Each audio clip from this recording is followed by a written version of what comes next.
Inception's top was spinning and spinning, and it got so high from spinning, it just felt so trippy that it tripped. But it didn't trip because it was high actually.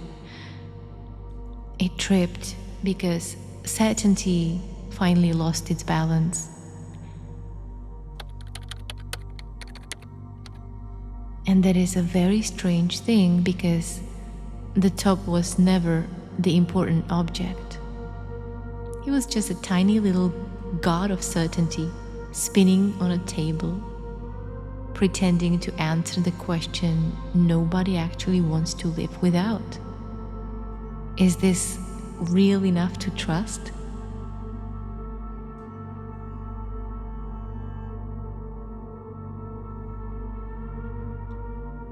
And so, relax and open yourself up for this hypnotic journey into the world of inception and dreams and beyond.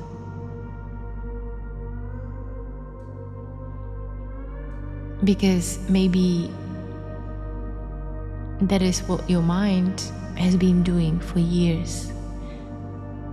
Spinning little tops everywhere. In your relationships, in your work, in your desires. In every direction you almost move towards before the mind says, wait. We need to know what reality this is first. We need to know. Is this the one where things go wrong? Or the one where things go well?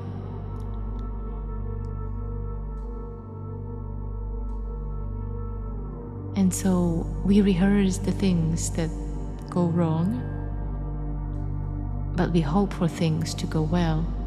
It's hilarious. It's hilariously tragic dream. But certainty looks calm. It sounds responsible. It says things like, I'm just trying to protect you. And then it quietly builds a dream world around you and sell it as truth.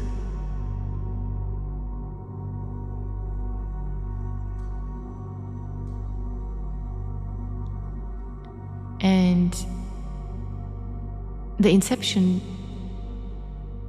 or the deception is that you keep waiting to know what is real before you move. But change only begins when the old reality starts wobbling. And maybe you can feel that already. Not as a clear decision, not as some heroic moment where you leap through glass in slow motion with excellent cheekbones. More like an embarrassing wobble.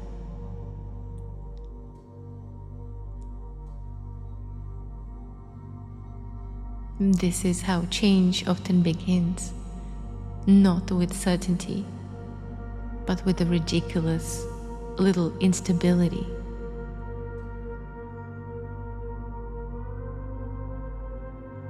The top wobbles, the dream coughs, and the elevator inside your chest opens on a floor that should not even exist.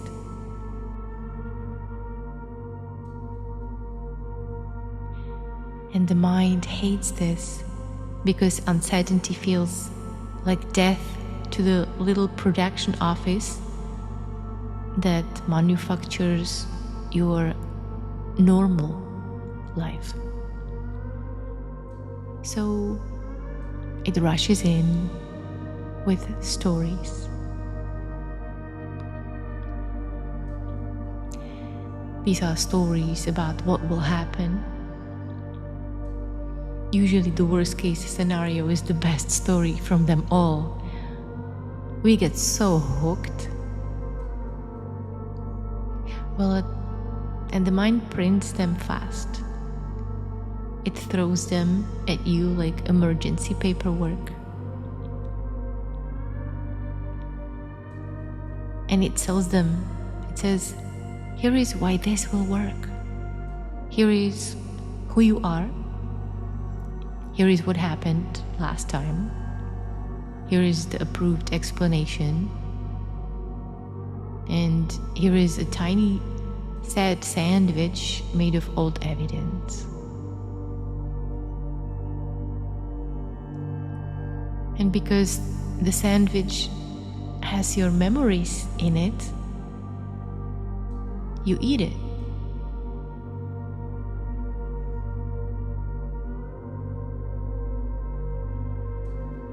That is the dream mechanism, not fantasy, certainty. So the trick is not to wake up all at once. The trick is to simply notice the old world is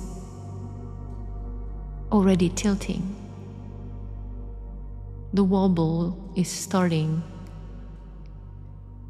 because once it tilts, even slightly, 2 millimeters, the whole dream has a problem. The mind can keep talking, but now it sounds a little off. It can keep showing you the same hallway, the same door, the same version of yourself who almost changes and then returns to the couch like a disappointed ghost with snacks.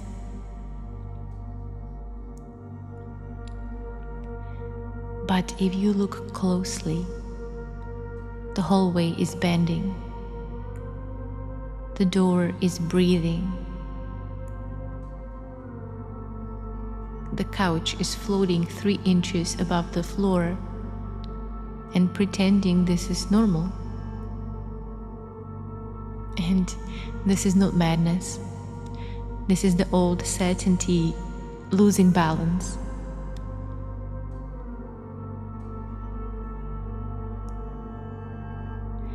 And there is something almost tender in it, because you can see why the dream was built.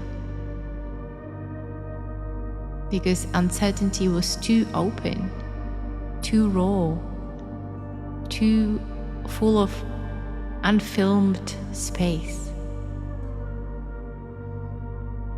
too gappy.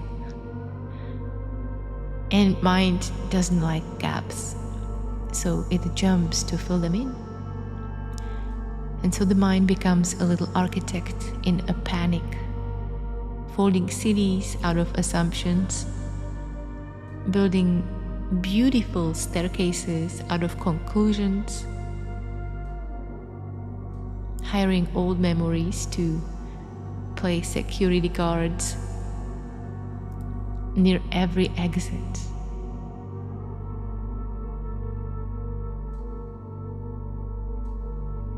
So when you do want to exit, when you do want to take the door, it almost feels like a panic attack. It's the best way to go back to safety, to comfort, to familiarity. But now the top is wobbling.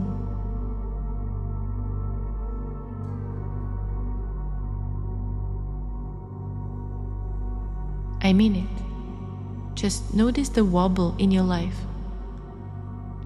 Not falling yet, just wobbling.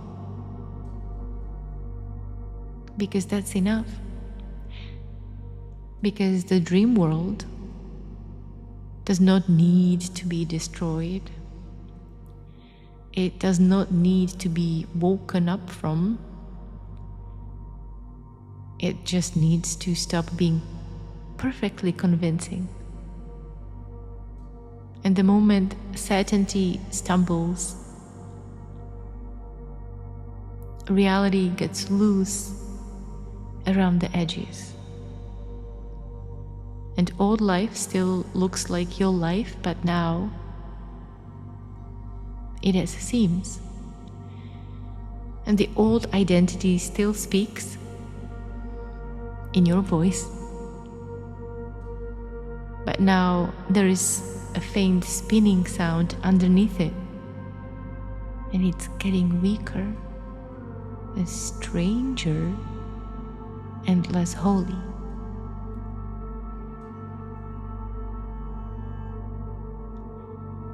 And so maybe change is not the moment,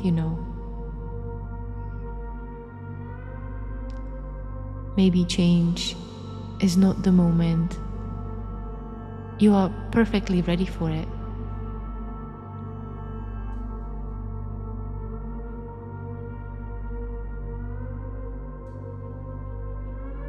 Maybe change is the moment you stop worshipping knowing.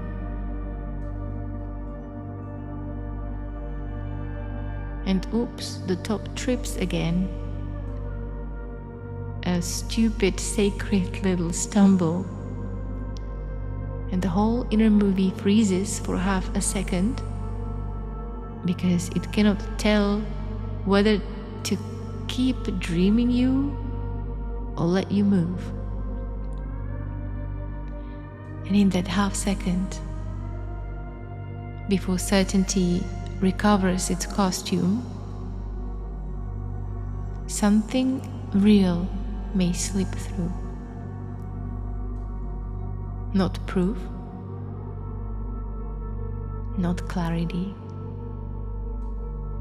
a wobble. The first mercy of an old world losing its balance.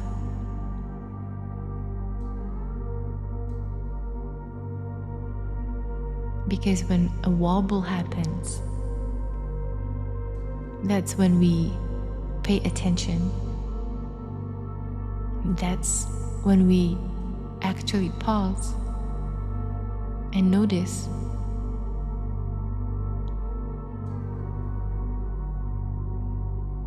This is the opportunity to take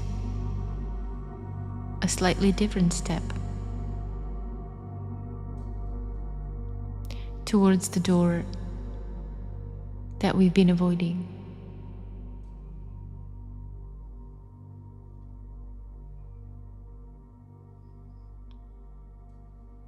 And then let just the body carry you to take another step. And the moment you cross the threshold, the moment of no return, when you act or speak or choose, when it actually happens, not just in your thinking,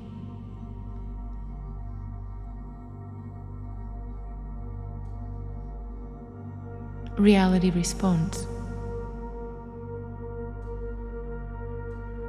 and give you directions.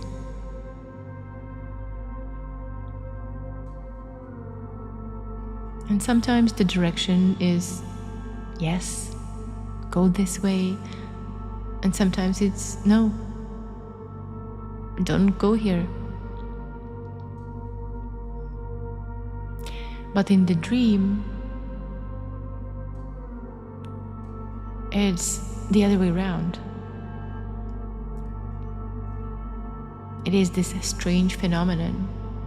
In the dream, we choose to ignore the red flags because they looked green. They look bright and green because We are hoping for the story, for the outcome in the story. And in the same way, we choose to ignore the green flags because they look red. The story says, not this, not now, don't open it, don't go there, don't talk to them, don't ask this question, don't quit your job, don't start your business, don't do anything stupid.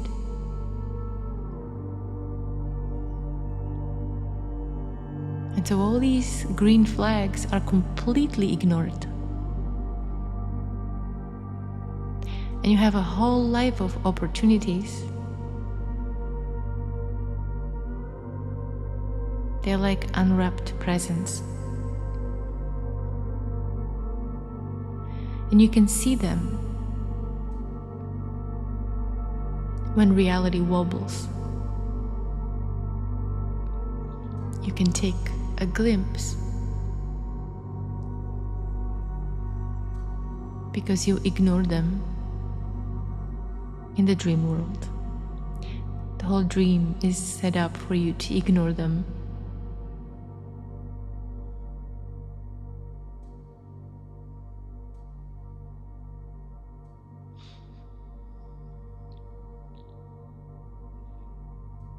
And so the top trips again. Again, a stupid, sacred little stumble.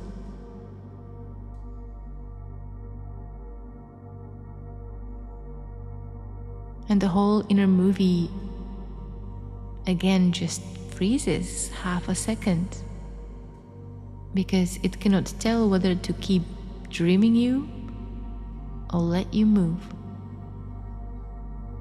And in that half second, before certainty recovers its costume, something real slips through. Not proof, not clarity, a seeing.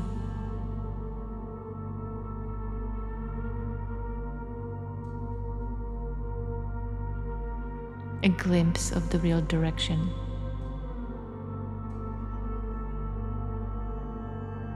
A step that leads to change.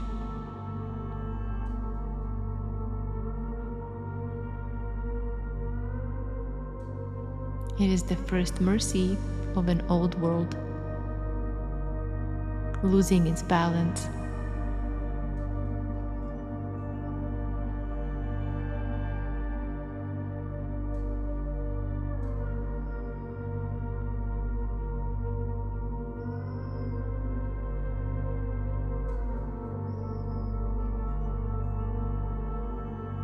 Maybe you don't need certainty to be ready. And maybe you don't need clarity to move. Maybe clarity is what arrives when you move.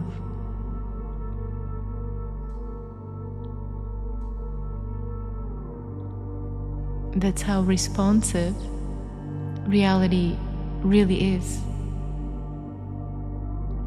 It is alive.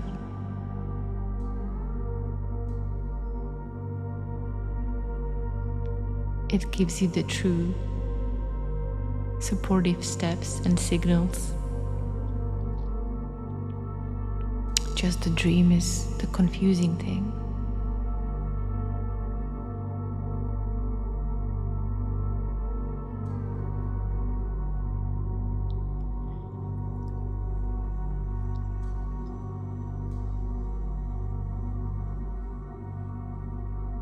And the dream world does not need to be destroyed.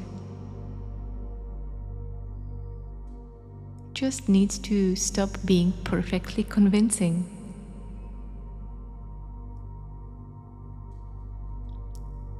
Because the moment certainty stumbles, reality gets loose around the edges. And so the old life still looks like your life,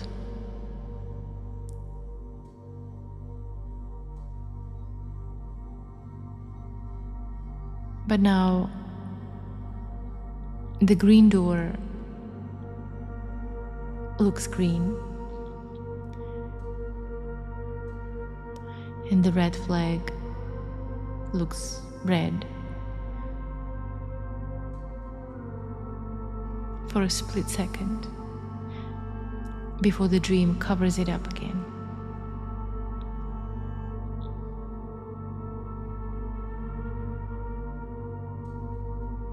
And the old identity still speaks, but now there is a faint spinning sound underneath it, and it's getting weaker, a bit stranger, and less holy.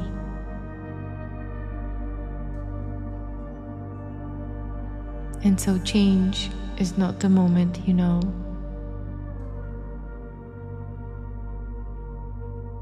Change is the moment you stop worshipping knowing.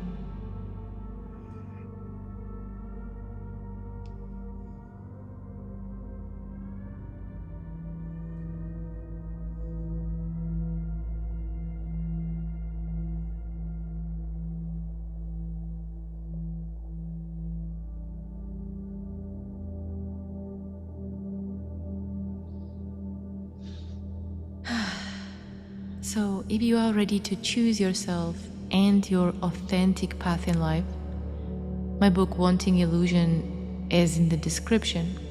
It goes deeper into the place where your desire gets trapped and where you are stuck in thinking instead of moving beyond the matrix.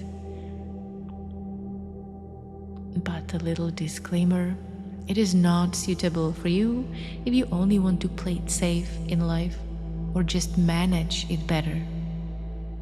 Because if that's the case, you'd feel attacked by it and had to dodge the bullets in slow motion.